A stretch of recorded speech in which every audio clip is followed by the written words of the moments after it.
मेहंदी की खुशबू के बीच फिर सुलग उठी है दो भाइयों की पुरानी नफरत। क्या सालों की दूरियां मिटेंगी या वीरानी खानदान में आएगा नया भूचाल। जहां तुलसी की ममता रिश्तों को जोड़ रही है, वहीं दूसरी तरफ समायरा का गुस्सा उसके माता पिता के सबसे बड़े राज को बेनकाब करने वाला है। खुशियों की इस ढोंग के पीछे छिपा है एक खौफनाक सन्नाटा। तो चलिए पर्दा उठाते हैं आज के इस हाई वोल्टेज ड्रामे से। तो आज के सीन की शुरुआत मेहंदी के फंक्शन से होती है। घर में जश्न का माहौल होता है, लेकिन इस शोर शराबे के बीच समायरा एकदम अकेली और खामोश सी बैठी होती है। उसके चेहरे की उदासी बता रही होती है कि उसके मन में कुछ चल रहा है। तभी ऋतिक की नजर उस पर पड़ती है। वो उसे अकेला देखकर उसके पास जाने ही वाला होता है कि तभी उसका फोन बज उठता है और उसे बात करने के लिए वहां से हटना पड़ता है। दूसरी तरफ वृंदा अपने दोनों बच्चों अक्षय और माधवी के पीछे भाग रही होती है। वो उनको शैतानी करने से रोकने की पूरी कोशिश कर रही होती है, लेकिन बच्चे हैं कि मान ही नहीं रहे होते।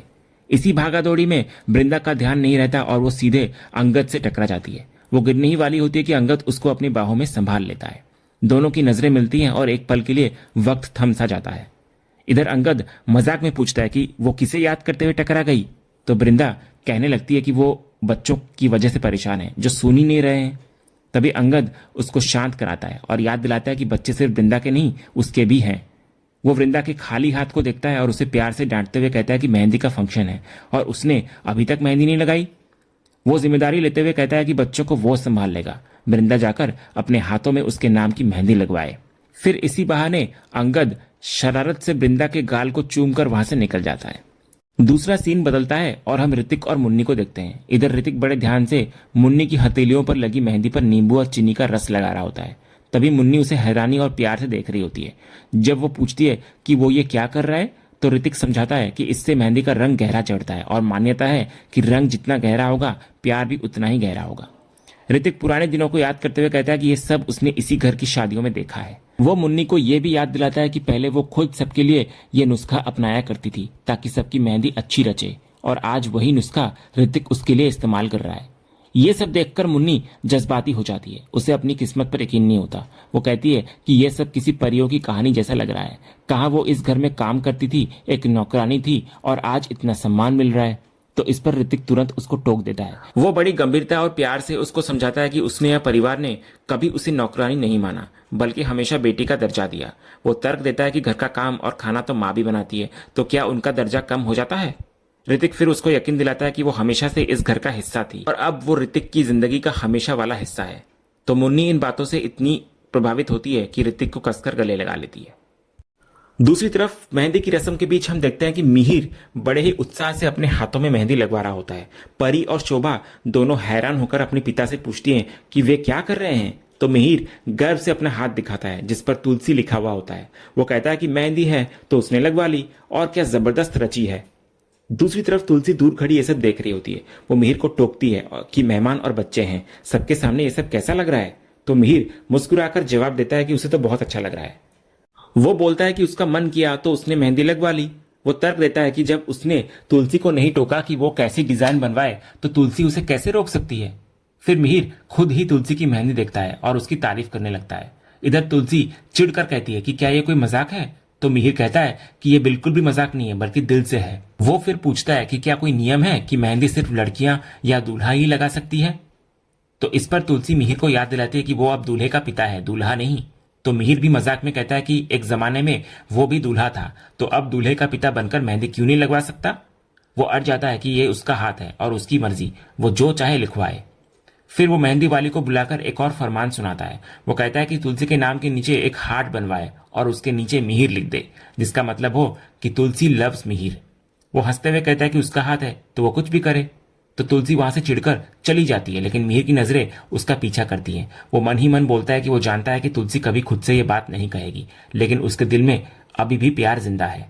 आज ये बात उसने अपने हाथों पर लिखी है, लेकिन उसका वादा है कि एक दिन वो ये बात तुलसी की जुबान पर जरूर लाएगा। एक दिन वो खुद कहेगी कि तुलसी लव्स मिहिर। अगले सीन में अंगद वृंदा को खींचकर एक शांत कोने में ले आता है। वो शिकायती लहजे में पूछता है कि उनके बीच वो सब यानी कि रोमांस क्यों नहीं हो रहा है। उसे लगता है कि बच्चों को संभालने और घर के कामों में उलझकर उनका प्यार कहीं खो गया है। फिर वृंदा इधर मजाक में कहती है कि वो उसके सामने ही तो है। तो अंगद चिढ़ते हुए कहता है कि सामने तो है, लेकिन उसकी नजरों में वो पुराना प्यार गायब है। उसे लगता है जैसे अब वो वृंदा के लिए कोई मायने ही नहीं रखता। वो रूठने का नाटक करता है और जाने लगता है, लेकिन वृंदा उसको रोक लेती है। वो प्यार से अपना हाथ अंगद के कंधे पर रखती है तो अंगद उसे अपनी तरफ खींच लेता है और कहता है कि वो बस इसी प्यार भरी नजर को मिस कर रहा था। तो वृंदा उसे याद दिलाती है कि सब देख रहे हैं, लेकिन अंगद बेफिक्र होकर कहता है कि वो अपनी पत्नी के साथ है, किसी से डरता नहीं है। तो अंगद फिर वृंदा के और करीब जाने ही वाला होता है कि तभी उन्हें ऋतिक और मुन्नी की आवाजें सुनाई देती है। अंगद तुरंत रुक जाता है तो वृंदा उसको चिढ़ाती है कि अभी तो वो बड़ी बड़ी बातें कर रहा था कि वो डरता नहीं है। तो अंगद हड़बड़ाकर कहता है कि वो डरपोक नहीं है, बस वे लोग पीछे आ गए हैं। फिर दोनों छिपकर ऋतिक और मुन्नी को देखने लगते हैं। इधर ऋतिक मुन्नी से कह रहा होता है कि कल रात के वड़ापाव वाले मोमेंट के बाद उसे सिर्फ वड़ापाव के सपने आ रहे हैं। तो मुन्नी उसे घूर कर पूछती है कि क्या वो उसे वड़ापाव समझता है। तो ऋतिक हड़बड़ाकर बात को पलटता है और अपनी नर्वसनेस का बहाना बनाता है। इधर मुन्नी नखरे दिखाते हुए जाने लगती है, लेकिन ऋतिक उसे अपनी बाहों में खींच लेता है और बड़े प्यार से उसके माथे को चूम लेता है। ये देखकर दूर खड़े अंगद को भी जोश आ जाता है और वो भी वृंदा के माथे पर एक प्यार भरा किस कर लेता है। तभी पीछे से शोभा आ जाती है और अंगद को रंगे हाथों पकड़ लेती है। वो पूछती है कि क्या चल रहा है। तो अंगद भी बेशर्मी से कहता है कि प्यार चल रहा है। तो शोभा उसे डांटती है तो अंगद इशारा करके ऋतिक और मुन्नी को दिखाता है जो एक दूसरे की बाहों में खोए हुए होते हैं। तो शोभा दबे पांव वहां जाती है और ऋतिक के कान खींच लेती है। वो उसे नॉटी बॉय कहकर चिढ़ाती है और पूछती है कि क्या वो शादी तक इंतजार नहीं कर सकता। वो मुन्नी को भी सिखाती है कि ऋतिक को कंट्रोल करने का यही तरीका है, कान खींचना। तो ऋतिक मुन्नी को मना करता है कि वो ऐसा कुछ न सीखे। फिर माहौल हंसी मजाक से भर जाता है। इधर शोभा सबको वहां से चलने के लिए कहती है और हंसी ठिठोली करते हुए वे सब वापस जश्न में शामिल होने चले जाते हैं। दूसरी तरफ एक कोने में नंदिनी अपनी बेटी समायरा के पास आती है। वो उसे कुछ खाने के लिए मना रही होती है, लेकिन समायरा का मूड उखड़ा हुआ होता है। वो रूखेपन से कहती है कि नंदिनी को क्यों फर्क पड़ता है कि उसने खाया है या नहीं। वो अपनी माँ की परवाह को दिखावा बताती है। तो नंदिनी को समायरा का यह बर्ताव समझ नहीं आता और वो उसको डांटती है। तभी करण वहां पहुंचता है और समायरा को मां से तमीज से बात करने के लिए कहता है, लेकिन समायरा का गुस्सा अब पिता पर भी फूट पड़ता है। वो करण को टोक देती है कि वो नंदिनी की तरफदारी ना करे, क्योंकि वो जानती है कि न तो नंदिनी को करण की फिक्र है और ना ही करण को नंदिनी की। समायरा साफ कहती हुई नजर आती है कि वे दोनों सबके सामने भले ही नॉर्मल होने का नाटक करें, लेकिन उसके सामने ना करें, क्योंकि वो सच्चाई जानती है कि उनका रिश्ता खत्म होने की कगार पर है और शादी के बाद वे अलग हो जाएंगे। तो इधर करण और नंदिनी ये सुनकर चौंक जाते हैं। करण इधर बात को संभालने की कोशिश करता है और कहता है कि उनके बीच मतभेद है, लेकिन वे सुलझाने की कोशिश कर रहे हैं। लेकिन समायरा उनकी इस दलील को खारिज करते हुए नजर आती है और कहती है कि कोई भी कोशिश नहीं कर रहा। इतना बोलकर वो वहां से गुस्से में चली जाती है। तभी दूर खड़ा ऋतिक ये सब कुछ देख और सुन लेता है। उसे समायरा की बातों से गहरा धक्का लगता है, लेकिन वो तुरंत एक फैसला लेता है। अगले सीन में शोभा मिहिर को बताने लगती है कि पंडित जी पूजा के लिए किसी बड़े विवाहित जोड़े को बिठाने के लिए कह रहे हैं। तो ऋतिक तुरंत आगे आता है और सुझाव देता है कि करण और नंदिनी जो खास अमेरिका से उसकी शादी के लिए आए हैं, तो उन्हें ही पूजा में बिठाया जाए। तो मिहिर इस पर खुशी खुशी मानता हुआ नजर आता है और वहां से निकल जाता है। इधर ऋतिक अकेले में मुस्कुराते हुए खुद से कहता है कि वो चाहता है कि इस बहाने करण और नंदिनी साथ रहें। उसे उम्मीद होती है कि शायद पूजा के बहाने उनके बीच की दूरियां मिट जाएं और सब कुछ ठीक हो जाए। अगले सीन में तुलसी की नजरें बार बार एंट्रेंस पर टिकी हुई होती है। वो किसी के आने की बेसब्री से राह देख रही होती है। तभी मिहिर उसको देखता है और समझ जाता है कि वो गौमजी का इंतजार कर रही है। तो मिहिर तुलसी को टोके बिना नहीं रह पाता। वो कहता है कि गौमजी नहीं आने वाला, क्योंकि वो भी तुलसी की तरह ही जिद्दी है। जैसे तुलसी शांति निकेतन नहीं आ रही, वैसे ही गौमजी भी मेहंदी में नहीं आएगा। वो सलाह देता है कि तुलसी उसका इंतजार करना छोड़ दे और शादी को एंजॉय करे, लेकिन तुलसी को अपनी ममता पर पूरा भरोसा होता है। वो कहती है कि इस बार उसको गौतम से ज्यादा किसी और पर यकीन है। तो मिहिर हैरानी से पूछता है कि किस पर।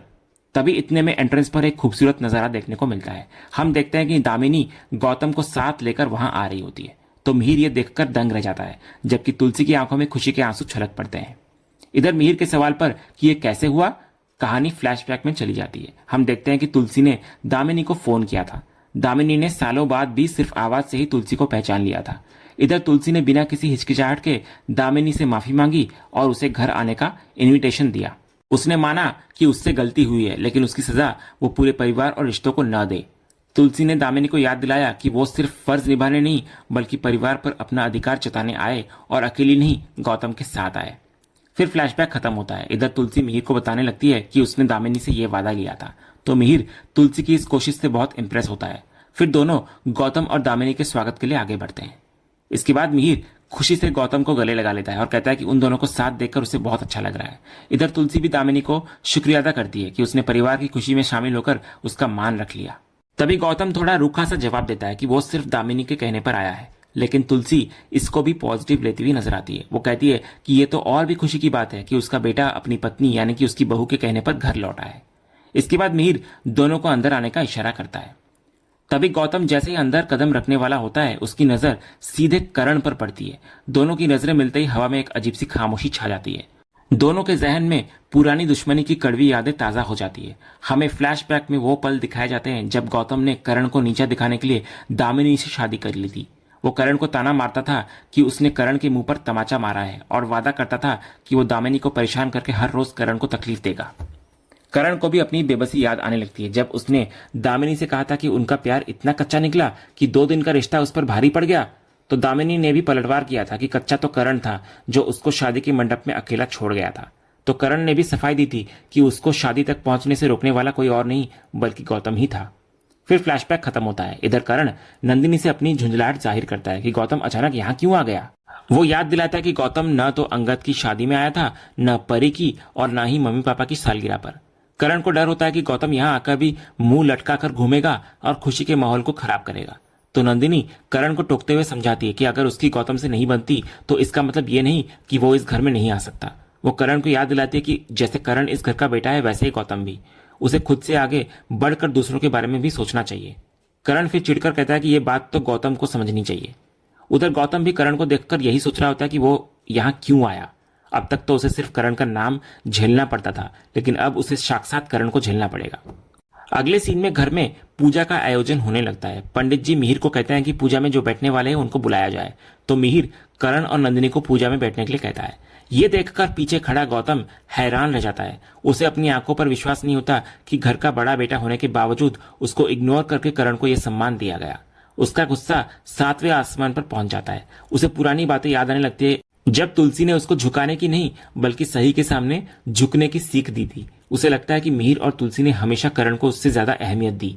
उसे वह कड़वे पल भी याद आते हैं जब उसने तुलसी पर आरोप लगाया था कि उसने उसे प्यार नहीं सिर्फ नियम सिखाए हैं और करण ने उसे हक छीनने वाला बताया था। इधर गौतम गुस्से में वहां से जाने लगता है, लेकिन तुलसी उसको दरवाजे पर रोक लेती है और पूछती है कि वो कहाँ जा रहा है। तो गौतम का गुस्सा फूट पड़ता है। वो सीधे तुलसी पर इल्जाम लगाता है कि उसे और दामिनी को यहाँ सिर्फ इंसल्ट करने के लिए बुलाया गया है। वो सवाल करता है कि जब घर का बड़ा बेटा वो है तो हवन में करण और नंदिनी क्यों बैठे हैं।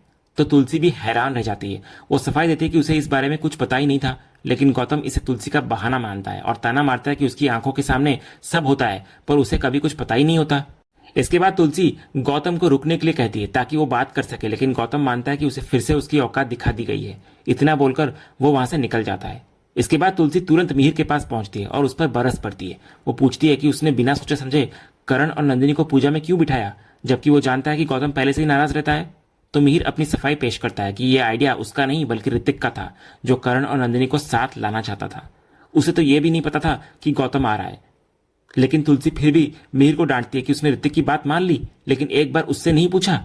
फिर तुलसी बताती है कि गौतम को लगता है कि उसे जानबूझकर यहाँ बेइज्जत करने के लिए बुलाया गया है। तो मिहिर को यह समझ नहीं आता कि गौतम को हमेशा ऐसा क्यों लगता है कि वे उसे करण से कम समझते हैं। तो तुलसी मिहिर को समझाती है कि अभी बहस का वक्त नहीं है, बल्कि उन्हें जाकर गौतम को रोकना होगा और उसे मनाना होगा। फिर मिहिर और तुलसी दोनों फैसला करते हैं कि पहले करण से बात करके उसको समझाएंगे, क्योंकि कम से कम घर में वो एक तो है जो बात को समझ सकता है। और इसी सीन के साथ आज का ये एपिसोड यहीं खत्म होता है। तो दोस्तों, आज का ये एपिसोड और इसका अपडेट आपको कैसा लगा, अपनी राय हमें कमेंट बॉक्स में जरूर बताएं। अगर आपको आज का ये वीडियो पसंद आया हो तो वीडियो को लाइक करें, शेयर करें और हमारे चैनल को सब्सक्राइब करके बेल आइकन जरूर दबाएं, ताकि क्योंकि सांस भी कभी बहुत के अगले जबरदस्त एपिसोड का अपडेट आपको सबसे पहले मिले। धन्यवाद।